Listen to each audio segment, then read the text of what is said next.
Today at Jivetalk we're going to be talking about some of my favourite releases of 2014.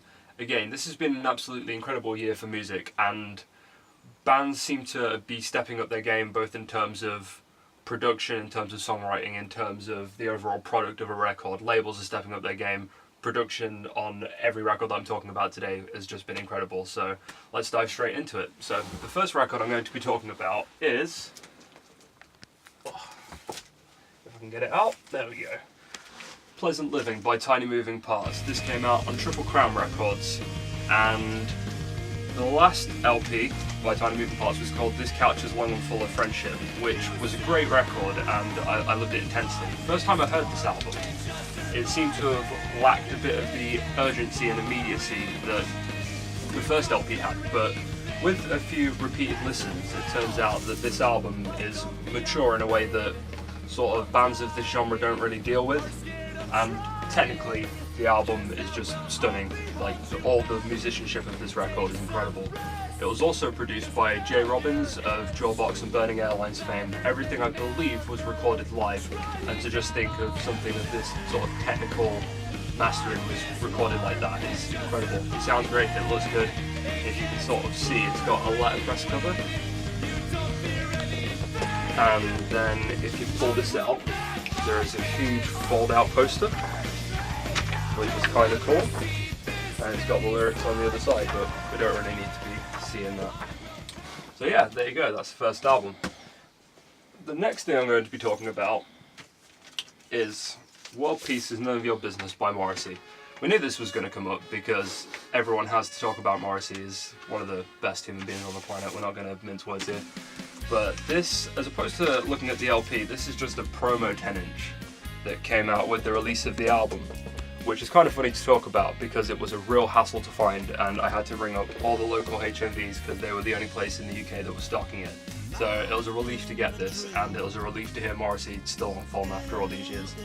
Yeah, incredible record from start to finish. So we're not going to waste too much time talking about it because it's Morrissey. By now you should already know what's going on, so for now that's where we'll leave that. I remember on the last Jivetalk video we did, I talked a lot about Run for Cover Records and how they were stepping up their game.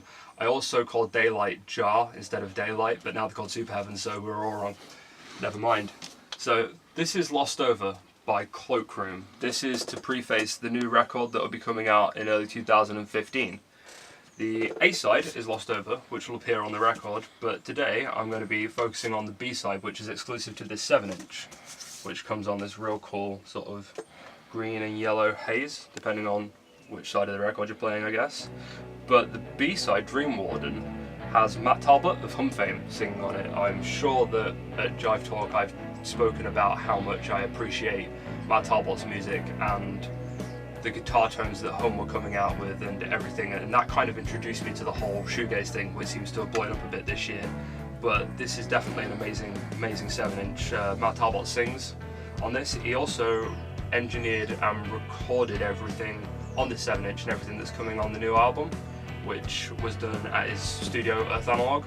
Everything was done to tape, I believe, as well, so it's nice to see something like that coming back. So next we will be talking about, if we can find it, here we go. One of my favourite records. I mean, this is just a small snapshot of everything that came out this year because it really has been overwhelming how incredible this year has been for music, but this is the new Pianos Become the Teeth record, Keep You. It was released through Epitaph Records, and as you can see it comes on this real cool gatefold. This was also a European exclusive and came on sort of a smoky clear kind of record. Looks very different on the turntable from what it does held up to the light, but the record looks as incredible as it sounds. I mean, it's a very big change in direction for this band because all their previous works up to now had the singer Carl Durfee doing screaming vocals as opposed to singing. Tonally, everything's been turned down. There's far less riffs as such. They're far more cohesive pieces of music, but as an album to just sit down and get to know, it feels like I've known this album for years and years. It already feels like a staple piece of a collection that I would feel very incomplete without. The production is incredible. I believe Will Yip may have produced this. I will just double check. Yes, I was right. Will Yip has just been producing everything that's, you know, that dude's been incredibly busy this year, and this record is no exception. It's absolutely incredible, and I love it intensely. So, just so I can point out, I know it didn't come out this year, but a repress of this album did come out for Shot Radio Cast. This is actually a Big Wheel Recreation press. Just letting everyone know. Let's talk about, if I can pull it out without, there we go. Right, Transgender Dysphoria Blues by Against Me. Against Me are probably one of the very few great punk bands left.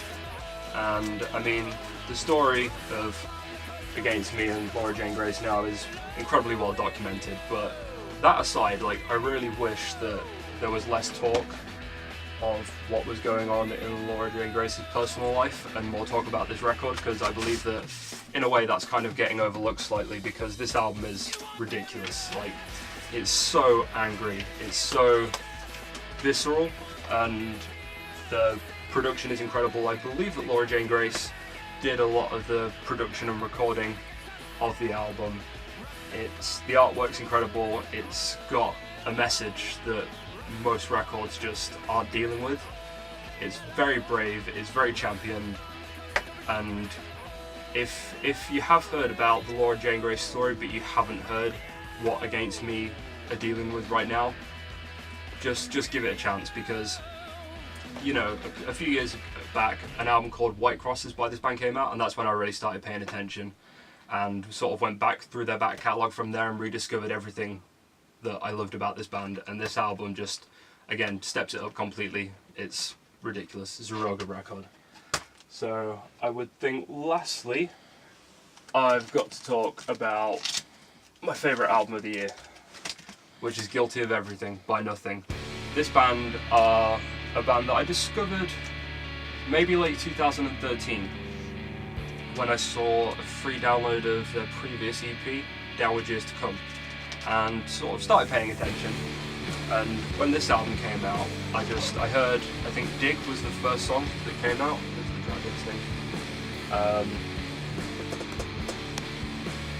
So yeah, we listened to Dig, and from there I just knew that this album was going to be incredible. I think I just got the standard black first press of this album, which is all you need. I mean, I do like occasionally going in for variants, but this band are really ridiculous when it comes to variant collecting, so we won't get too involved in that. But honestly, this album hit me unlike any other album did this year. It's so abrasive for an album that still sounds very light and dreamy, and the lyrical content of everything this band does is incredible. I was fortunate enough to see them live not too long back in November. They came over to the UK and did a short European tour, and they were just incredible. Very different to how they sound on record, actually, probably a far more punkier sound live. But Nicky Palomo of the band was also involved in a band called Horror Show, which were far more of a hardcore band, so that kind of translates into the Nothing live show, and for just how loud it is as well. While I was there, we'll just quickly talk about, I had the chance to pick up their newest split 12-inch with Whir. The band were nice enough to sign it as well. As you can see, Dominic Palomo really went to town on the cover, which I find kind of funny because the inside is completely white and really could have been signed there, but never mind. Again, this album was recorded by, this was recorded by, I think, Jeff Ziegler, straight to analog tape, but Run for Cover released this as well. And if you have a look, the B-side is etched, kind of a take on the Nirvana smiley logo, but with a Whir logo on one side and Nothing logo the other. And it's just nice to see that that album wasn't just a one-off. They are still continuing to pull out amazing songs. So there's that. I could honestly go on and talk about so many great records that came out this year. There was, I mean, we could quickly talk about Record Store Day. Record Store Day is a funny thing for me because it really got big in the UK around 2011ish, and I remember getting so excited for that day.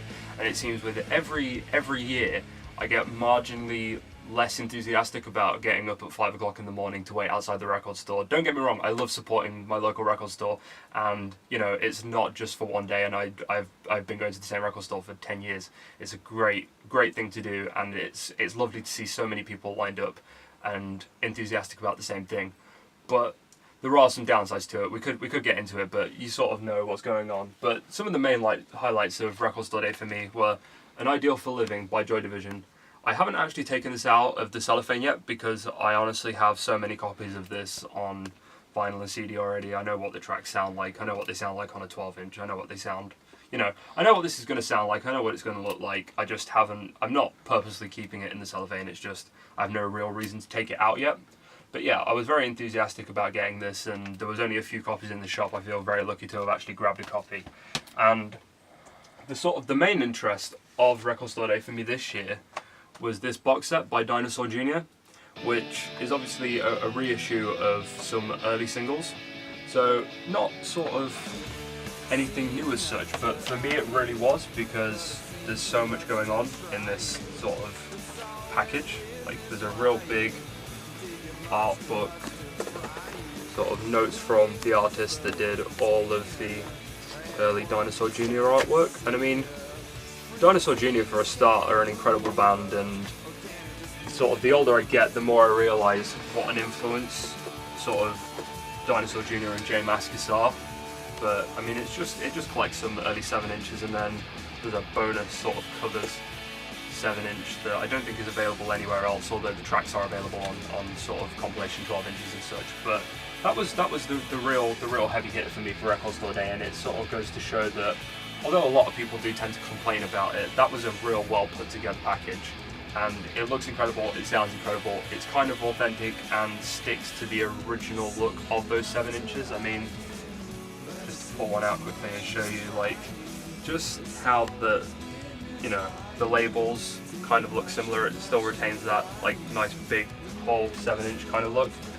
And some of these original 7-inches were released on SST records, but although Jaguar repressed it, just these little things that you notice, like the Jag of Jaguar is there in like the SST logo font. So I just like how the label really did delve in and do something a bit different. So although I do get marginally less enthusiastic about Record Store Day each year, it is really nice to see that occasionally something brilliant like this does pop up.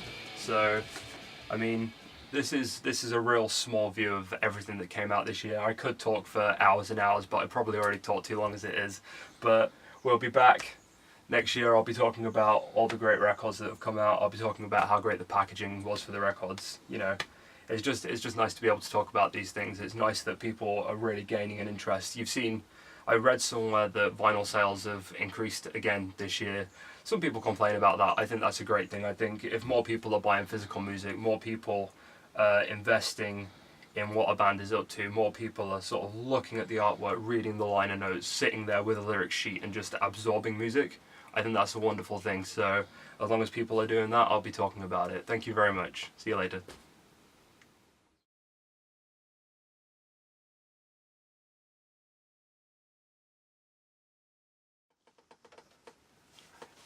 Right, you know what? I know I've said it already, but there's so much that I really wanted to talk about. Like, we didn't get to talk about Never Hungover Again by Joyce Manor, which is an incredible record, and A Heart Tattoo is probably the catchiest song that's come out this year. We didn't talk about Code Orange, or Code Orange Kids, or whatever you want to call them nowadays. I Am King came out on Death Wish. This, Empire, I Was a Lonely Estate, You'll Eventually Be Forgotten. This band have also just released a split 7-inch with a band called Joie de Vivre on Run for Cover. This came out on Top Shelf and Count Your Lucky Stars. Incredible record, why did I not talk about that? Oh god, so many good records. Kingfisher by Prawn also came out on Top Shelf. This band have released a few LPs. This is the best one. It's incredible. The artwork is amazing. The songs are incredible. The production is ridiculous. Why did I not talk about this record? I could have chatted for so long about this goddamn record. Tiny Engines. Tiny Engines, in the first, I think, 6 months, I must have bought everything by this label pretty much as it was coming out, because they were just releasing like great album after great album. The Hotel Year, previously called The Hotel Year, the album's called Home Like No Place Is There. It's one of those albums that you just cannot talk about like this song was great or this song was great. The whole album, you just have to sit and listen to it.